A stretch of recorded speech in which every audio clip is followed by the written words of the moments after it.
Welcome to Worthy and Unapologetic. This podcast is dedicated to women over 40 who are ready to step into their power and prioritize their well being. I'm Sonaya Williams, your host and fellow traveler on this incredible journey of reinvention. Whether you're on your way to work, out for a walk, or simply taking a moment to yourself, you're in the right place. If you're navigating a career change, building a dream business, or prioritizing yourself like never before, this is where you belong. Let's get started.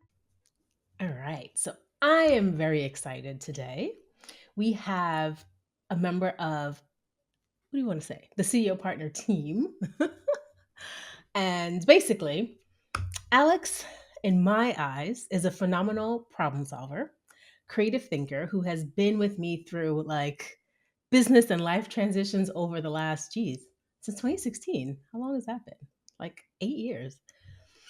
Alex is not just a team member. She is basically the cornerstone of the excellence in our operation, and the business is how it is today. She's never afraid to admit when she doesn't know how to do something, but she always takes the initiative to figure it out, and I appreciate her for that. Her dedication, resourcefulness, and commitment to delivering outstanding results, they inspire me. Outside of her professional life, Alex is a loving mom of two beautiful girls. She has a background in music, and her diverse talents and unwavering support have made her an indispensable part of my journey. I'm excited today to share Alex's journey with you and basically dive into a little bit more of how she masterfully balances working and motherhood. Welcome, Alex. Thank you, Sonaya. I don't really know what to say about that. That was really caught me off guard, very Did it? touching. Because you knew nothing about this. Absolutely not, which is always the best way, is it not? Yeah, that's why this is going to be fun. I've been wanting to do Definitely. this for a very long time, but I feel like you have a lot to share and I want to get it out there. So let's start with some rapid fire questions. Oh God. Coffee or tea in the morning? Always tea, green tea as well. Green tea. Oh, Yep. Team sunrise or team midnight? Oh, team sunrise. Oh, yeah, you do get up early. I'm an early morning. What's one item you can't leave home without? That, that's caught me off guard. Probably my granddad's ring, which I wear everywhere that I go. Which is Really? yeah. Oh, I never knew I that have one. a panic attack if I go to bed at night and I forget where I've put it down, and in the morning I'm like, Yeah. Oh, wow. Yeah, yeah. yes, my Sentimental that value. ring. I feel naked without it. Yeah. Oh, cool. What's your go-to comfort food? Pizza, You always have a pizza. great pizza oven. You've made me pizza, and that was really good. Yeah, definitely pizza. And she makes her own pizza dough from scratch. It is easier than you think it is. Once you get your head around it. One hobby you wish you had more time for? Roller skating, Oh, yes. If you could teleport any place right now, where would it be? Japan. Really? Have you been Yep. before? No, I'd absolutely love to go to Japan. That's my sort of dream. I want It's to on my go list. to Super Mario World. At Universal Studios in Japan. Yes, yes. Japan is on my list as well. Someplace I want to go. The girls really want to. Mia, I should say. I shouldn't say the girls. Mia wants to go, and she has adamantly voiced, "I want to go to Japan." Yeah, So all my girls are the same. They're very much like, what can we do? We have to get to Japan. yeah, yeah. All right. So we're Has gonna be anyone talking. asked you those questions, Sanaya? Everyone does those questions. Oh, ask me No. those Has questions. anyone asked you the questions? No, but I comment on my Can I things ask throughout you? the way. Sure, go ahead. Are you, I'm trying to remember off the top of my head. Are you tea or coffee? Coffee all the way. Are In the you, summertime, I've been drinking a lot of iced coffee now. But yeah, right. coffee. Were you the same when you lived in America? Was it always coffee? Um, Not really, no. It wasn't until I had kids that I was team coffee. Fair enough. Team sunset or no, team sunrise or team midnight. Is that right? Yeah, well, I would love to be team sunrise, but I lately have been staying up late to just get everything in. Yeah. So, Yeah. What is the one thing you won't leave the house without? Probably my phone, my watch. I would come back home, literally drive back home to get my Yeah. watch and my phone. And then if you could teleport to anywhere in the world right now, where would it be? Right now, it would be Mauritius because I would love Oh. to be laying on the beach. With everything else I've got going on, I would love to be laying on a beach right now with a Yeah, drink in fair hand. enough. Yeah. Sorry to Flip segue the there a script little on bit, me, but I as just you thought always do. just wanted to know what your thoughts were. Yes. So, yes. So, we're going to talk a little bit about success. And you and I, every time we have our client projects, we dive into our with them, what would success look like for you in this project? So that we can gauge and measure at the end of the project if, we've been successful. Before we dive into that experience, what does success mean to you? Personally, I think for me, it's a sense of achievement. And I think success is less in the long goal and more because my life is very much with the kids and everything kind of day to day. For me, it's have I finished my day feeling like I've achieved something? And that would be something in the form of something that I found quite challenging at work that I sat down, worked through, and got through. So I think for me, a success is a feeling of um, pride, maybe, Mm-hmm. and less in a sort of like success as a long term goal. Yeah. At least, sort of on the daily for me at this moment in time.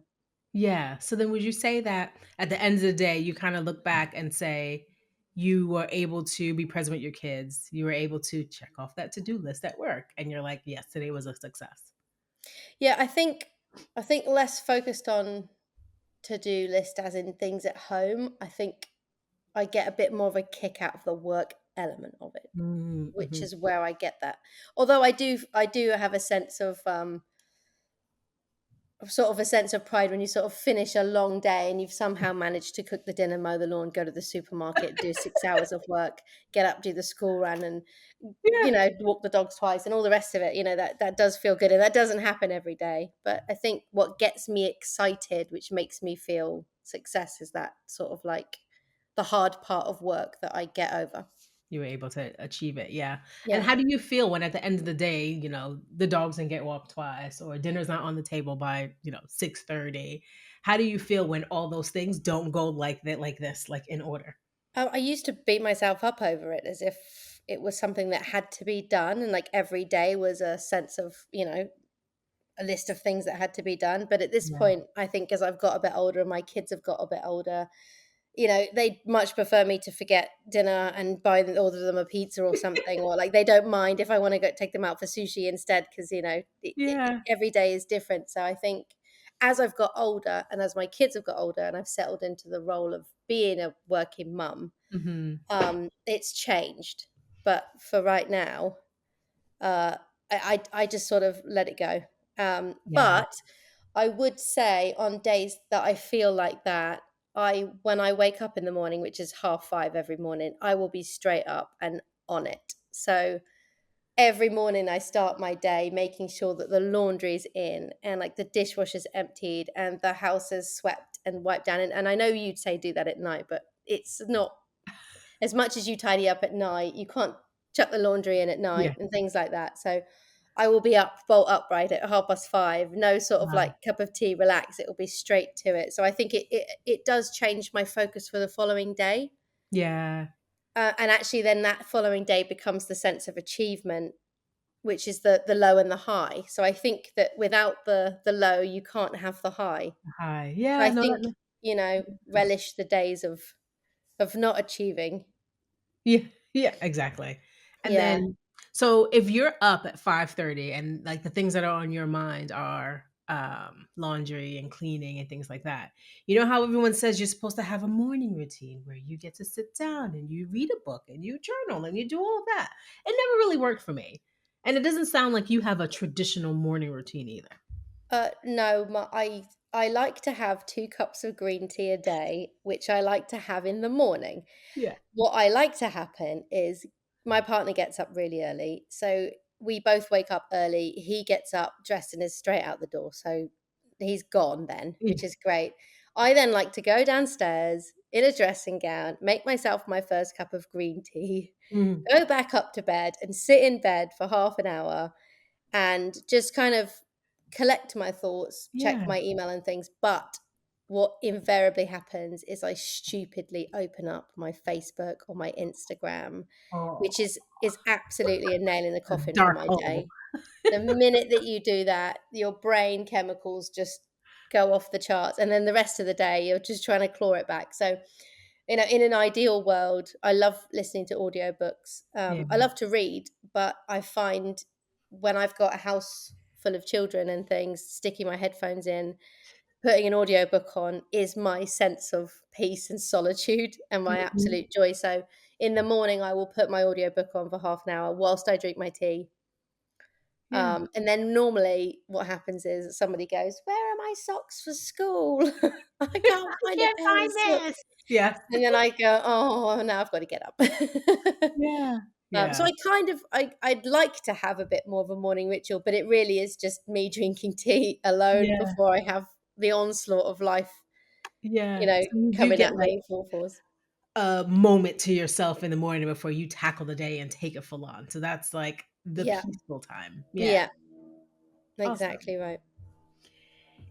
Can you identify if you've had, like, a pivotal time in your life where, like, you've had to feel like you had to reinvent yourself? So, for example, like, you did music before. You also lived in America, and now you live in England. Like, those changes, do you feel like you've had to change who you are, reinvent yourself to be where you are now? Personally or work-wise? Both, either way. Okay. So personally, I think the biggest thing that jumps at me is when I became a mother. Mm, I used to have lots of piercings. I used to be a bit more alternative, and the minute I became a mum, I suddenly felt like I couldn't be any of those things anymore. And I took my piercings out and I grew my hair longer and I had it its natural color, which I had never done in my life oh, before. wow. And I think I really lost myself for about 4 years, 4 to 5 years. And I think because I'd come from music and it was very much sort of expressive and all of those things, and then all of a sudden I think it was like, I can't do any of those things. I don't have the freedom. I need to appear a certain way. Yeah. And I don't know how that would have affected me had I had my children in England, but I think in America that actually did sort of magnify that for me. And so I sort of tried to fit myself into this mold of what I thought a mother should be. And Mm, I think when you're growing up, by the time you kind of look at your mum, you're probably in your mid-teens, late teens. And then yeah. you think of a mother as somebody 45 to 50, Yeah. like not a 28-year-old mother or a 25-year-old mother. And I think that my identity crisis, as it were, was sort of like I have to be this more mature, different version Yeah. of myself. Mhm. So I tried to be that, and I didn't realize how lost I was until I moved back to England Okay. and my children started school, and all the people near where I live have piercings and tattoos and wacky haircuts. And I Yeah. live in Brighton, which is a very progressive city. And all of a sudden, I was like, oh my gosh, where have I been? And I started slowly putting, not all the way back, Yep, but yep. slowly putting parts of me back. I started roller skating again. I met a new group of people. Recently started learning to ride a motorbike. So I'm like slowly, Yeah. and I think a lot of that has to do with children getting older and mothers having an opportunity to sort of Mhm. give themselves more time. But moving to America and having children, I think that was a massive identity crisis, and I didn't really feel comfortable in who I was till I Yeah. came home and sort of put that back together. Yeah. So, like, basically, when you had kids, you felt like you had to fit into this mold of, like, Yeah, mom, which is like, like you said, at that age for us, our moms were older. And we're like, oh, I guess I have to be this because this in my eyes is what mom is. But as a young mom, you still want to be who you are. And I felt the same. I feel like when I first had me and Elise, I definitely, it's like a blur to me because they were, what, 22 months apart. And I was tired all the time. And I'm trying to keep up this image. And that's a lot of energy and a lot of work because I'm not actually being who I am while taking care of these kids. And trying to just fit myself into this box and always getting like pushback because it doesn't work for you. And I feel like you're right. When as the kids get older, because I feel like now that my girls are 6 and going on 8, I'm now able to find who I am, find who like create these routines for myself. Like I love to work out. I make time to go to the gym now instead of making an excuse for it. Like you roller skating, you find that and all the other things that you enjoy. But I feel like as a young mom, it's hard to make it okay to want to do those things. Yeah, and I think I mean, my daughters are 9 and 10. I think the age at which both of us had children, I think Yeah, the workspace for working mums was very different. It that's was just beginning to change. And it was and things were becoming online and yeah, virtual, and there was a lot more empowerment towards women working and being at home. But like, even being in England, I've found that it's still a little bit further behind America in the mhm, thinking when it comes to stay-at-home mums. Mums sort of go out and work a job and come home, whereas I feel very lucky that I was in America when I sort of transitioned from yeah, trying to become a working mum, because I think it really did support. But now, if I was to start now, it would be a completely different climate than it was then. And sort of everything's possible now. Whereas at the time yeah, you were trying to carve the way as technology was helping carve the way. So it was yeah, a very different landscape to yeah, navigate. definitely. Let's talk a little bit about like so how we met. We met through a client that I had who was looking for support, and it was like one of these bad undercutting deals that she wanted me to give you, and it just morally didn't feel right for me. And so I remember getting on the call with her and be like, so I know she wants to hire you for this role. And I forget what the pay was. It had to be like, I know it was really low because it wasn't even worth the time. No, it was like something like $1,600 a month, but I had to drive 3 days a week to San Yeah. Antonio, which meant I had to pay for childcare for 3 days a week. San Antonio was over an hour's drive from my house, so that was 2 hours on top of that. Um, and I couldn't find childcare that was within the price that it was going to cost me for fuel. Yeah. So you And would have just been working to pay for childcare. There's nothing going towards your household from that job, yeah, basically. exactly right. Right. And so for me, that didn't feel morally right because I knew that in, like you said, that at that time, this VA, online support, administrative help business, like time was just like launching. It was, people were going to trainings and they were doing all the things, but they were getting paid more than that to do the work. But this client at the time was refusing to pay the value for the work that she wanted. And so I remember getting on the call and being like, so this is the deal. I don't like it. I'm doing what I've been asked, but I'm telling you, it's not fair. And then, came back to being going back and saying, "Oh, she's not the right fit because you're not paying enough." Right? So that's why I went back to the client and said. And then years later, I remember I was in Copenhagen because that's when Mia, I think, was like 8 or 9 months, and I had moved, and I was like, "Okay, I want to continue to do this business, but I need help." And I think someone referred me your name, and I was like, "I remember her." Yeah, we'd And literally only had a phone conversation. Like, yeah, right. Quick conversation, and then now it's like 8 years later. And here we are. yeah, it's But mad, isn't it it? is, it's crazy, but it's like just interesting how like people meet. But I think I want to bring this conversation up because I feel like we have this conversation a lot about the online space. And I think there is something to be said around people in the online space actually paying for the value that they want, but even deeper than that, actually knowing what it takes to get the results that they want. Yeah, the thing that I find really fascinating is that the people don't want to pay the value for the work, but they wanna charge Mm, more than the value of their service. their work. Yeah. And yeah, absolutely, and so they don't want to be undercut, but Yeah. they want to undercut everybody who allows them to not be undercut. Hmm. So it's a really the scale is very off balance there. Well, we see it all the time. I think there is definitely less so now. I think things are starting to calm down a little. But 5, 6 years ago in the online space, you could pluck a number out of thin air and say, "This is what I'm worth," and with absolutely nothing to stand behind that. Yeah. Just someone else is charging 8.5 grand for this, so I'm going to I'm do gonna the do same. too. Exactly. And it very much felt like that. I think at the time, the market was it was up and coming, and it was a Mhm. small market. It's very oversaturated now, and it's much Yeah. more competitive, and we're not seeing that in the same way.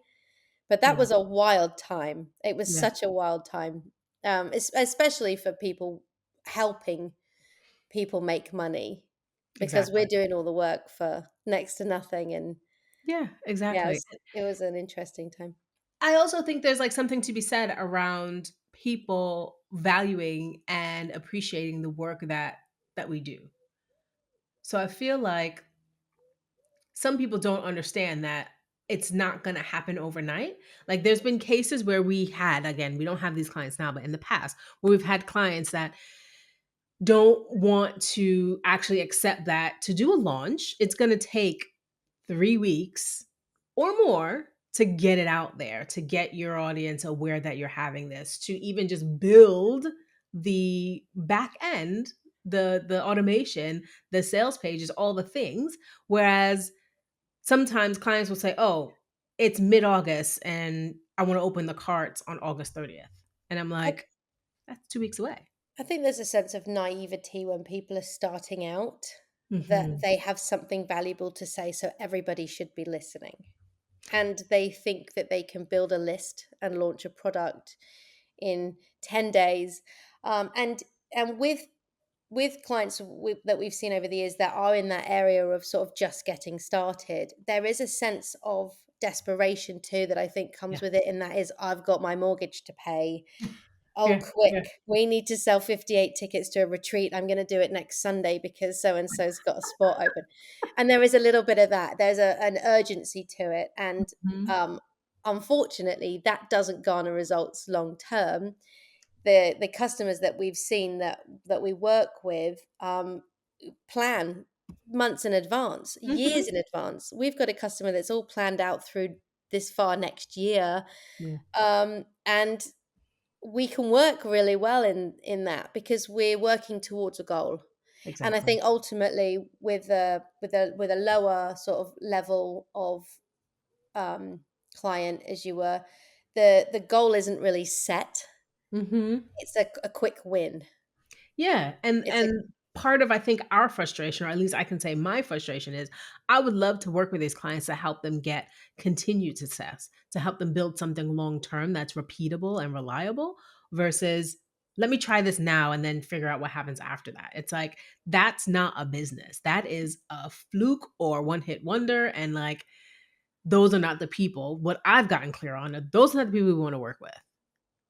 Yeah, we see a lot of people switching gears. They'll do something Mhm. once with a short turnaround time and they'll go, "Oh, it didn't work, so we'll try something else." And Yeah, you can't do any sort of relative testing on something like that. You need to, rinse and repeat, exactly. and make adjustments and rinse and repeat and keep testing and figuring that out as you go and as you grow. But I think that the online space that we've previously been involved in has been a very quick moving environment for those people. And Yeah. so I think there is a sense of, I need to reinvent myself and try something new to keep up with what's happening.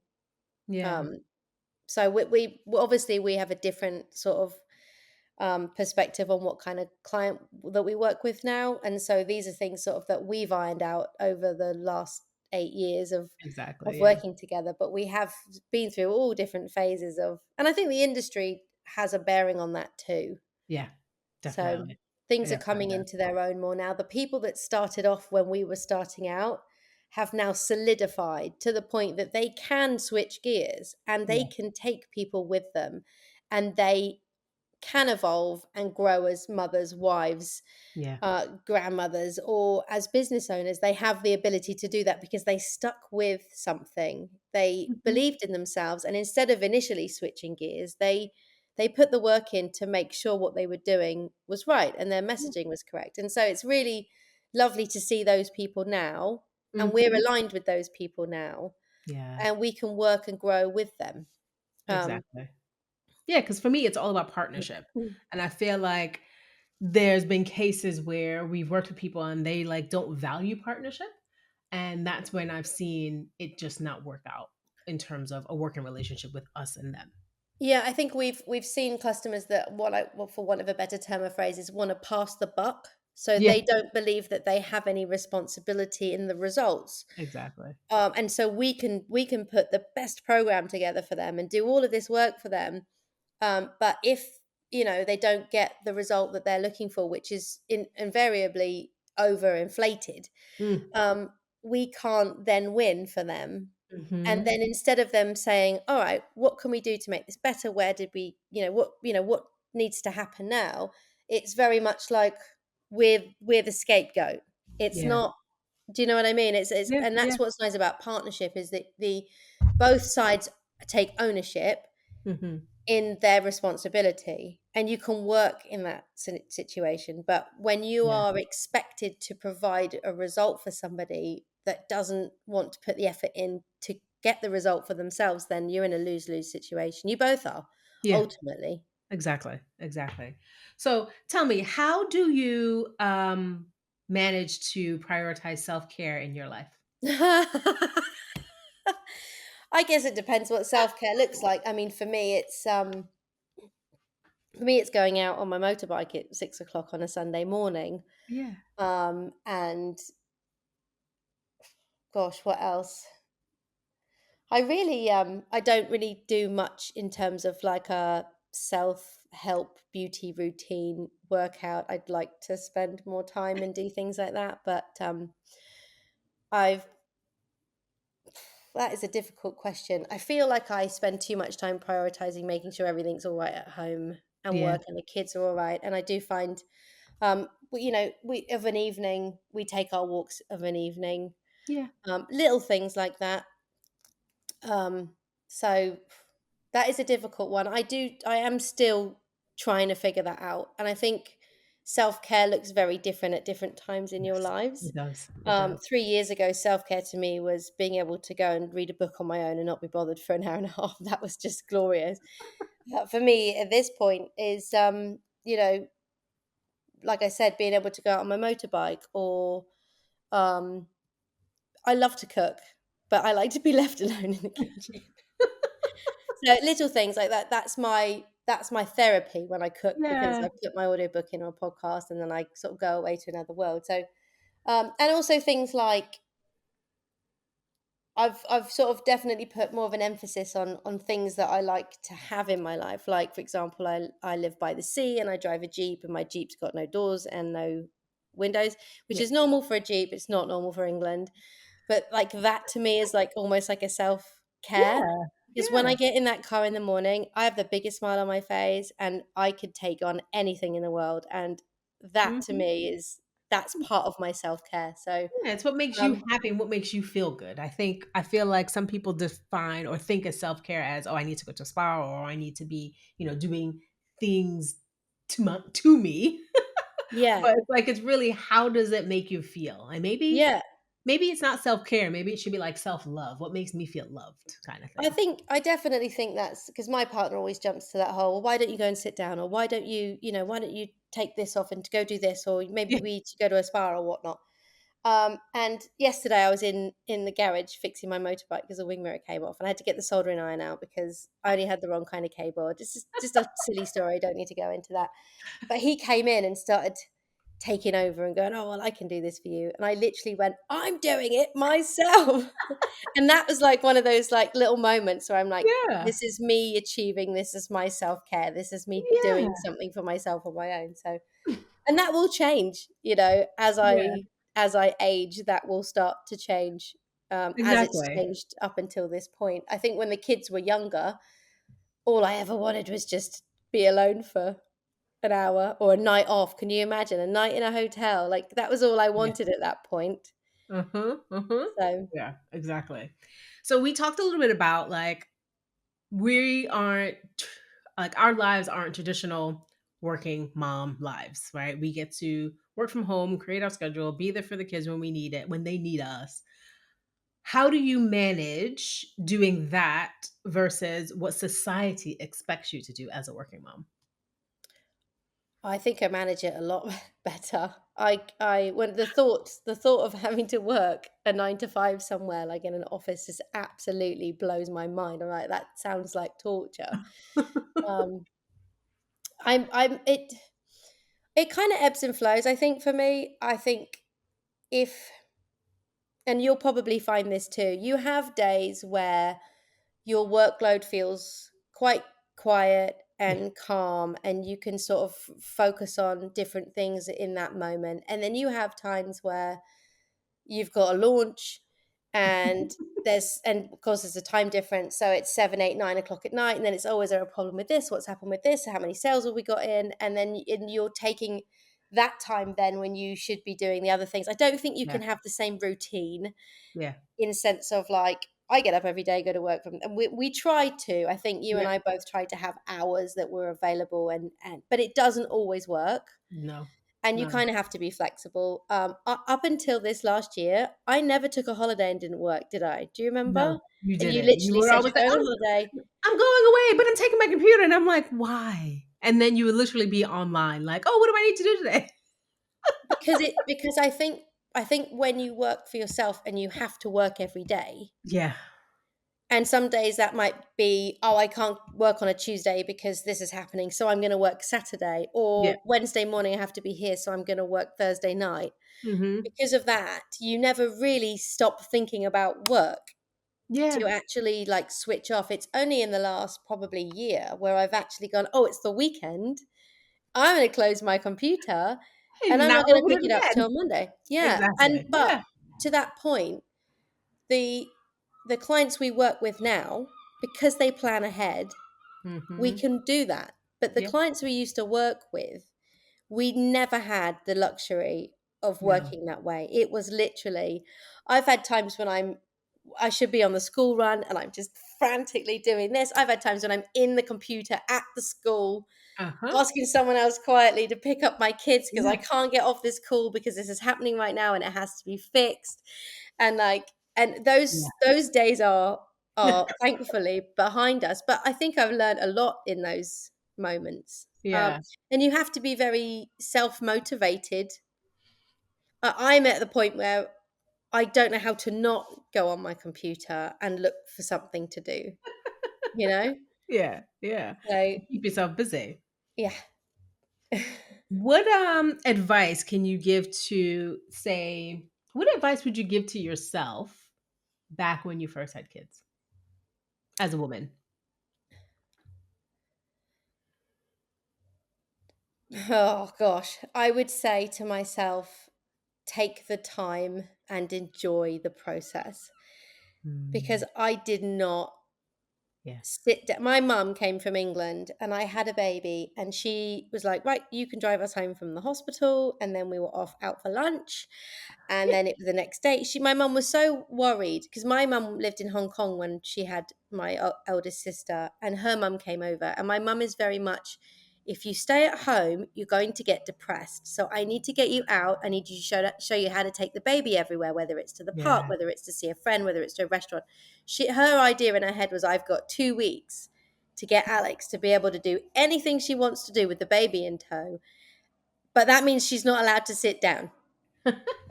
And I had to go see the doctor a week in, and she said, "You've got to sit down. Like, you're not well. You need to sit down." And then, of course, next thing you know, the second baby's born, and you don't get to sit down because Nope. you're You got one chasing them running around, and around, you're one trying to crying. breastfeed, Mhm. and you're trying to, yeah. Yep. And so, that's the one thing I think if I was ever to do it again, which I'm not because I don't want to do it again. If I was ever to sort of be in that position, I think I would allow myself the luxury of taking a nap when the baby Mm. sleeps, and all of those little things that you just can't do when you're a first time mum. You just don't, Yeah. you know. And I remember I started working when my second, and she's 17 months younger than the eldest, was in my a baby in my arms, and I remember being on a meeting, and I was breastfeeding and trying to change a dirty nappy underneath the camera line whilst I was on the call. Um, and God, those days were wild. I mean, when I Yeah. look back now, I just think, you know, Yeah. but, Yeah. I would say just enjoy it if you can and just relax. Yeah. You have to because it goes by so fast. I feel like so one part that I've added to the podcast is like an oh shit moment that makes it a little bit more relatable. And I feel like for me, an oh shit moment that's right in line with what you're talking about here is I looked at my kids the other day and I was like, oh wow, me is gonna be like 13 in 4 years. Or is it 13? So she's a teenager and like before I blink. And I'm like, where did the time go? I feel like I can't even remember the times when they were like 2 and 4 or 1 and 2 because it was just such a blur and I just wanted to like get through the days Yeah, instead of enjoying the time when, they were blah, blah, blah, blah, blah, or, just running after them. And then it's like when they get older, you have other problems, but it's like it's different. And I feel like I didn't enjoy those moments. So for me, it's like I want to make sure I'm present with them when I have them and I'm not in regret of like, I should be working now. I shouldn't be with them. Or when I'm working, I should be with my kids. Like, I just need to be present in where I yeah. am and try and figure out how to just make everything flow and work so I that it doesn't yeah. just go by. I think one of the biggest things that I like takeaways from work or over the years is really everything can wait. Like Yeah. Oh, yeah. everything in our work journey that's been made to be felt like it was urgent has never really needed to be that urgent. No. And so I feel very much like I've chosen work over my children at times when I shouldn't have because I didn't know how to say, you can wait. Yeah. That's, I yeah. will get to it when I can. And that's a big lesson that I've learned. But if you want an oh shit moment from me, Yeah. I don't know if you would classify it as an oh shit moment, but both my children wear the same size shoe as me, and I love shoes, which is a big oh shit for me because I literally my daughter I had to go and buy myself a pair of sandals on the weekend because my daughter is wearing my very best sandals in America on holiday. She's got 2 pairs of my sandals, so I have a pair of, like, That's foam flip-flops and nothing else. So it's just that's my "oh shit" moment is really 9 and 10, and we all wear the same shoes, and I bought a pair of Louboutins recently on Vinted, and my daughter comes down the stairs, "What do you think of my shoes?" There's nothing happening sacred anymore. already. Can only hope that they will only stay a size 4 for a few more months, because if they get bigger than me, then I haven't got a problem. Oh no. Oh man, I think Mia wears my socks, but she can't fit my shoes yet. She's getting there. Yeah, She's close, but just I'm just you like, wait.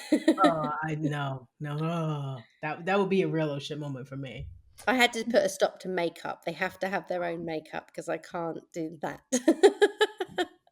But shoes, and I want them to love shoes too because Yeah. shoes are amazing. So Oh. I Well, don't mind thank them wearing my you. shoes. Huh? Thank you. Oh, This yeah. has been amazing. I'm glad to record our conversation finally because I feel like we have these conversations.